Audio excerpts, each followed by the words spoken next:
అందరికీ నమస్కారం అండి. ఈరోజు వచ్చేసి కార్తీక మాసంలో 5వ వారం ఈ ఏడుకొండల వారి పూజ చేసుకుంటున్నానండి ఈరోజు. ఈ పూజకు కావలసినవన్నీ నేను సిద్ధం చేసుకుంటున్నాను. ఇలాగా స్వామివారిని ఇలా తులసి మాలను సిద్ధం చేసుకుంటున్నానండి. ఈరోజు లక్ష్మీదేవి ఫోటో పెట్టమని మా పాప వెనకాల లక్ష్మీదేవి ఫోటో పెట్టమనిందండి.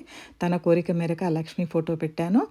కింద మన ఏడుకొండల వాడి విగ్రహం ఉంది కదండి, నా దగ్గర వెండి విగ్రహం పెట్టుకొని అమ్మవారిది చిన్న వెండి విగ్రహము వినాయకుడిని పెట్టుకున్నానండి.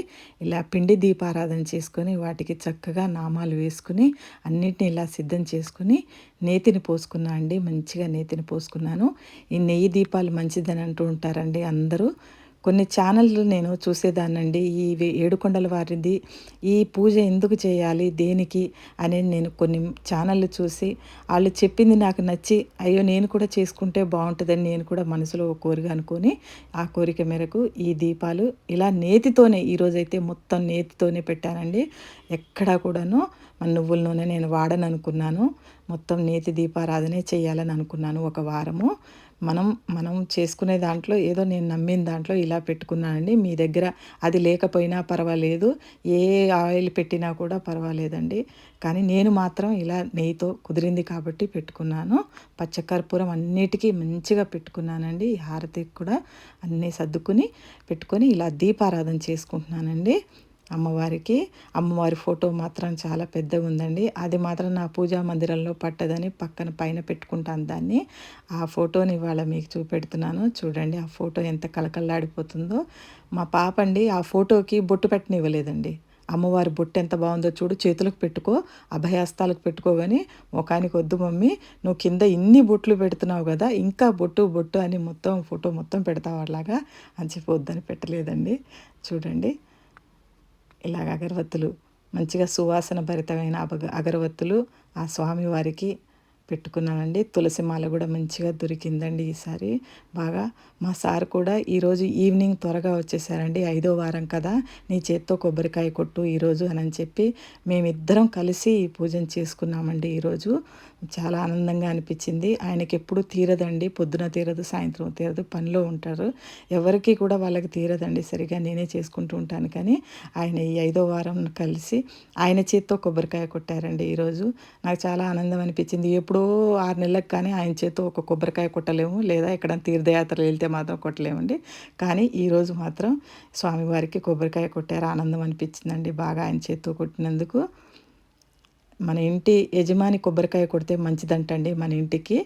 అందుకనే దీపారాధన కూడా చేసుకుంటే మంచిది, కానీ మాకు అంత వీలుండదు, ఆయనకు కుదరదండి. అప్పుడే నేను చేసుకుంటూ ఉంటాను, ఆయనకు కుదరదు కాబట్టి. ఎప్పుడన్నా ఒకసారి పండక్కి ఇంట్లో ఉంటే ఆ కొబ్బరికాయ ఆయనతోటే కొట్టిస్తాను. పూజ అంతా నేను సిద్ధం చేసుకుని, దీపారాధన అంతా నేను చేసుకుని, ఈ పూజకి కావాల్సినవన్నీ నేను చేసుకొని ఆయన కొబ్బరికాయ కొడతారు. హారతికి మేమిద్దరం కలిసి ఇచ్చుకుంటామండి. పిల్లలు ఉంటే పిల్లలు, మేమందరం కలిసి. ఇలా చూడండి అమ్మవారికి బొట్టు పెట్టనివ్వలేదండి మా పాప, చూడండి. కానీ అమ్మవారు ఎంత కళకళలాడుతుందండి.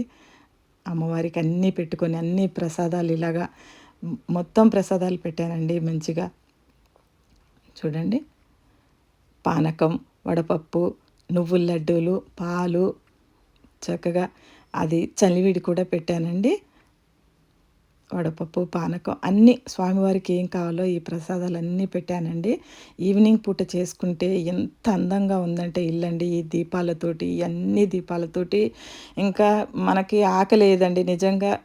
అంటే అందరికీ ఇష్టం ఉంటే మాత్రము, మనకి దేవుడు అంటే ఇష్టం అంటే అందరికీ ఉంటుంది. కానీ అందరూ ఇలా చేసుకునే వాళ్ళు, ఎవరైనా నమ్మేవాళ్ళు ఉంటే ఈ పూజను చూసి నిజంగా ఆనందిస్తారండి. ఎందుకంటే ఇన్ని దీపాలు చూడండి, ఇన్ని దీపాలు వెలుగుతున్నాయి హాల్లో. అప్పుడు మనకి ఎంత ఆనందం వేస్తుంది ఈ దీపాలు చూస్తే. నిజంగా ఈ వెలిగినంతసేపు అందులో కలిగిన ఆనందం నిజంగా మేము ఇంట్లో అనుభవిస్తామండి. అంత అందంగా ఉంటుంది ఇల్లంతా. అంటే రోజు ఇలాంటి పండగ చేసుకుంటే బాగుండు అన్నట్టుంటుందండి. ఈ ఏడుకొండల వారికి ఎంత చేసినా తక్కువేనండి, ఎంత చేసుకున్నా తక్కువే. కానీ ఇలాంటి వ్రతం ఒకటి ఇంట్లో చేసుకోండి. వీలైతే ఒక్క వారమన్నా చేసుకోండి, 7 వారాలు అవసరం లేదు. ఒక్క వారమన్నా ఇలా అన్ని పిండి దీపాలతో ఇలాగా అమ్మవారిని పెట్టుకొని, అయ్యవారిని పెట్టుకొని అన్నీ ఇలా చేసుకోండి. మనకు పెద్దగా ప్రసాదాలు ఏం పెట్టానండి అందులో, చలివిడి, వడపప్పు, పానకం, పాలు, నువ్వులు ఉండలు, అంతే. ఇంక పెద్దగా ఏం ప్రసాదాలు చేయదేనండి. కొబ్బరికాయ కొట్టుకున్నాము, హారతి ఇచ్చుకున్నాము. కాకపోతే పిండి దీపాలు ఇలాంటివి చిన్న చిన్నవి సర్దుకోవటం ఉంటుందండి. మనం ఎంత అలంకారం చేస్తే అంత. వినాయకుడికి చక్కగా తాంబూలం ఇచ్చాను, స్వామివారికి తాంబూలము మా కోరికలు చెప్పుకొని మా వారు అక్కడ చూడండి అక్షింతలు వేస్తున్నారు మా వారు. నాకు చాలా మంచిగా అనిపించిందండి. ఆయన చేత్తో అక్షింతలు వేశారు. చాలా మంచిగా అనిపిస్తుంది. నాకు ఏదో ఒకరోజు ఆయన పూజలో పాల్గొంటే నాకు అది చెప్పలేని ఆనందం అండి. నేను రోజు స్వామివార్లను ఎంత చేసుకుంటానో మీకు తెలుసు. కానీ ఆయన ఒక్కరోజు చేస్తే వచ్చే కళ వేరే అండి. ఎందుకో తెలియదు. నాకు ఆనందం కలుగుతది. స్వామివార్లకి ఇలా ధూప, దీపం, నైవేద్యం చూడండి చక్కగా సాంబ్రాణి పొగిచ్చాను. ఆ పొగలో ఇల్లు ఎంత బావుందంటే అండి చెప్పొద్దండి ఇంకా. అదంతా ఆ సువాసనలు పీల్చుతుంటే పిల్లలు కూడా అంటే మంచి ఎనర్జీగా ఫీల్ అవుతారు. మంచి ఎనర్జీగా ఉంటది. వాళ్ళకి కూడా ఈ సువాసనలు మా పిల్లలకి అండి, మాకు ఇంట్లో అందరికీ ఇష్టమేనండి. మా ఇంటి ముందు నుంచి ఎవరు వెళ్తున్నా నిజంగా ఆనందించి ఏం అగరబత్తులు వెలిగిస్తారని మా ఆయన్ని అడుగుతారంటండి అప్పుడప్పుడు. పొద్దున పూటే నేను తులసమ్మ దగ్గర పెట్టేవి కూడా అడుగుతారంట. ఆయన నాకొచ్చి చెప్తుంటారు, "ఎన్ని పెడతావే నువ్వు? ఎన్ని పెడతావే? ఎన్ని అగరబత్తులు, ఈ పూజలు ఇవి ఏం చేస్తుంటావు ఇలాగ నన్ను అడుగుతాండ్రు బయటికెళ్తే" అని చెప్పి నవ్వుకుంటూ ఉంటాడు అప్పుడప్పుడు. చూడండి ఇలా పంచహారతితో మంచిగా దీపారాధన, పంచహారతితో హారతులు స్వామివారికి అన్నీ అందాయండి. ఈ 5వ వారం లాస్ట్ వారం కూడా మంచిగా అందాలి, మంచిగా చేసుకోవాలి, ఇంకా బాగా చేసుకోవాలనుకుంటున్నానండి. ఉన్నా కొద్దీ ఇంకా బాగా చేయబుద్ధవుతుందండి ఈ ఏడుకొండల వాడి వ్రతం. ఎంత చేసుకున్నా తక్కువే అనిపిస్తుంది నాకు. నేను ఇంకా తక్కువ చేస్తున్నాను, ఇంకా తక్కువ చేస్తున్నాను అనిపిస్తుంది. కానీ నాకు ఉండే ఓపికలో పొద్దంతా నేను ఎటన్నా నిజంగా బాత్రూమ్ కట్లా మనం ఎటన్నా వెళ్తే మళ్ళీ స్నానం చేసుకుంటామండి. కానీ నేను బాత్రూమ్ టచ్ చేసినా నేను స్నానం చేసుకుంటానండి. తలంటు పోసుకోను. పొద్దున్నే బ్రహ్మముహూర్తంలో స్నానం చేసిందే ఉంటది నేను. కాకపోతే మనం ఈవినింగ్ పెడతాం కదండీ! ఖచ్చితంగా స్నానం చేసి మళ్ళీ దీపారాధన ఎలాగో చేసుకుంటాము. కానీ మధ్యలో వెళ్ళినా కూడా నేను స్నానం చేసుకుంటానండి. అలా పాటిస్తాను. నియమాలు కొన్ని పాటించాలండి దీనికి. మన ఆడవాళ్ళకి ఏదన్నా అడ్డంకి వస్తుంది. నెలనంగా ఖచ్చితంగా అడ్డంకి వస్తుంది. ఇంట్లో పిల్లలకో, మనకో వస్తుంది కాబట్టి ఏమీ పర్వాలేదు. ఆ వారం మనం చేయకపోయినా పర్వాలేదు. మళ్ళీ వారం నుంచి మంచిగా చేసుకోవాలి. ఈ పూజ, ఈ వ్రతం మీకు నచ్చినట్లయితే దీన్ని ఫాలో చేయండి.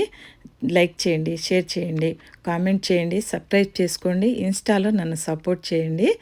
ప్లీజ్ దయచేసి ఈ వీడియోని మీరు చూసి ఆనందిస్తారని అనుకుంటున్నాను. Thank you so much.